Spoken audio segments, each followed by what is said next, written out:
एक नेता म्हणतो की औरंगजेबाची कबर कशाला हवी, पण भारतीय पुरातन विभागानं ते एक संरक्षित स्थळ म्हणून घोषित केले, म्हणून त्या कबरीचं रक्षण करणं हे आमचं दुर्दैव आहे. तर दुसरा नेता म्हणतो की औरंगजेबाची कबर हटवण्यासाठी आम्ही तयारच बसलोय. अखेर तुमच्या विक्षोभक भाषणामुळे 17 मार्चला नागपूरमध्ये दंगल झाली. भाषणं ठोकून तुम्ही बाजूला होताय. दगडफेक झाली, हिंसाचार झाला, जाळपोळ झाली, स्थानिक नागरिकांचे, दुकानदारांचे मोठ्या प्रमाणात नुकसान झालं. अग्निशामक दलाचे जवान जखमी झालेत. आग विजत होतो तेव्हा दगड लागला. सगळे मारून फेकत आहेत, ते आम्हाला चाकू तलवारा मारून फेकत आहेत. पोलीस कर्मचारी जखमी झालेत. संचारबंदी लागू झाली, लोकांना अटक झाली, लोकांवरती गुन्हे नोंद झालेत. आता हे गुन्हे विक्षोभक भाषण ठोकणारे नेते स्वतःच्या अंगावर घेणार का? औरंगजेबाची कबर तुम्हाला हटवायची आहे, मग ती कबर तुम्ही स्वतः जाऊन हटवा ना.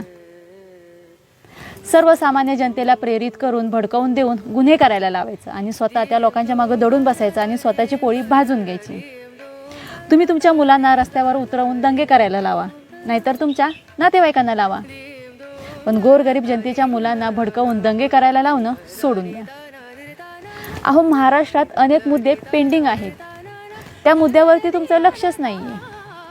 आरक्षणाचा मुद्दा आहे, महिलांच्या सुरक्षतेचा मुद्दा आहे, प्राथमिक शिक्षणाचा मुद्दा आहे, आरोग्याचा मुद्दा आहे. विकासाच्या मुद्द्यावरून तुम्ही बिनधास्त भांडा ना, तुम्हाला कुणीही रोखणार नाही. तसंच संतोष देशमुखांच्या खुनाचा देखील मुद्दा आहे.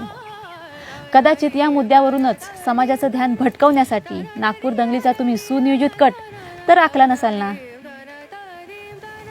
2014ला सबका साथ सबका विकासाच्या मुद्द्यावरून तुम्ही सुरुवात केली होती आणि आज हम एक है तो सेफ याच्या मुद्द्यावर येऊन तुम्ही थांबलाय.